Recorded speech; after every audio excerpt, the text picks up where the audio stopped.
What's going on, everybody? This is Gary B. Jr., and today we're going to talk about how to loop your slides or your videos, in this case, I should say, in FreeShow. Now, there's a number of different reasons this is important, uh, primarily being that we typically want to play videos throughout our service at some point. All right. And it's important to know whether the video is going to loop or not. Today, we're going to discuss how to ensure that the video is looping or to make sure that it doesn't loop. Okay. And then there's going to be some scenarios where it does it by default, and you need to understand those scenarios. So, we're going to outline those today. So, number one, if you want to loop a video. So I'm going to go to here and I've got a video playing right now. I'm going to do, let's just clear that out.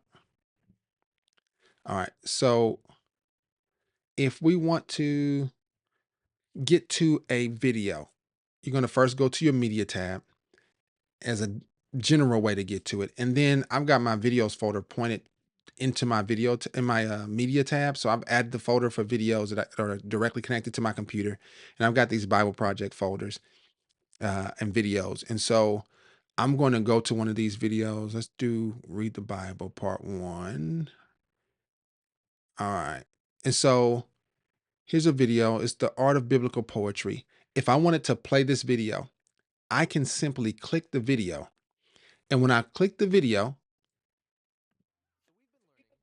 it starts to play. All right. I'm going to mute it by clicking up here.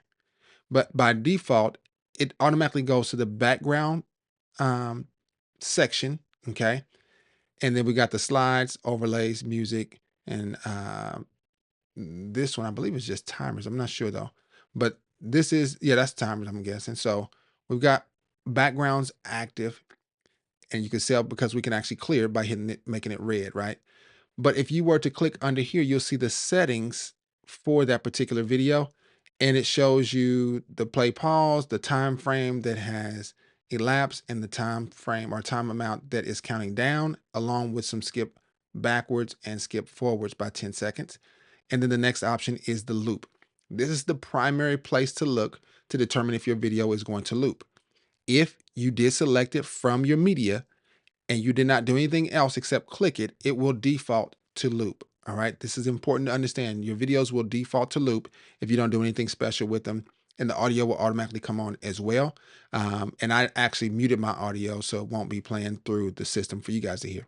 Now, understanding that, there is a way to make it to where when you click the video, it will not default to loop. And so if I right click on this next video, characters and biblical narratives, and I select the option to edit, there is this option that says set it as default, background, or foreground. If I make this a foreground video and we go back into our show,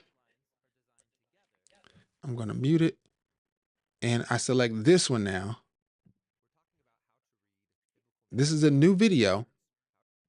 I'm muting it, but it did not default to being looped.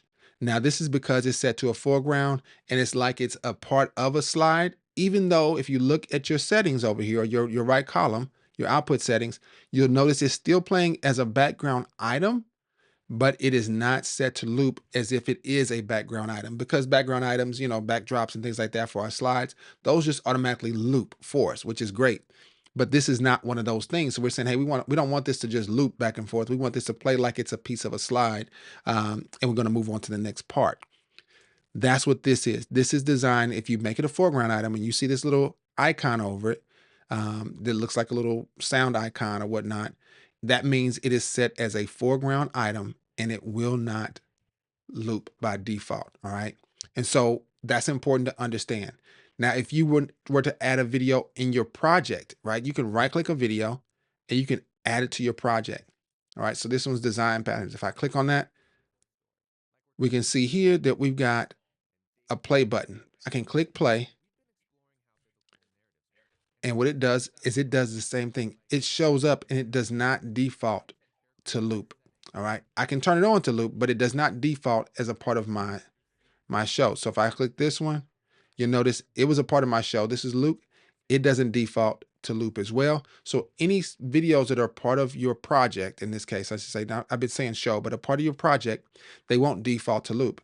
But if you pick one from down here, from your media bin, it will default to loop unless you right click and you change by clicking edit and making it a foreground item as the type, as opposed to a background item. So basically all background items are going to be designed to loop because that's what we want them to do. But if you make it as a part of a project like we've done here, they will not default to that particular option. And this is important for you to understand how to manage it and what to expect in the middle of a service. That's why these videos are so important. These are not just introduction videos into FreeShow. These are actually hands-on tutorials teaching you how to actually use the program beyond what meets the eye. And so hopefully this is going to be helpful for you when you try to understand how to make your videos loop, and understanding when your videos won't loop, and when you do and don't want them to do that looping option. So keep that in mind. How to loop your videos is something that's valuable and important for you when you're setting up your videos to understand. All right. Hopefully you enjoyed this video. Have a great rest of the day.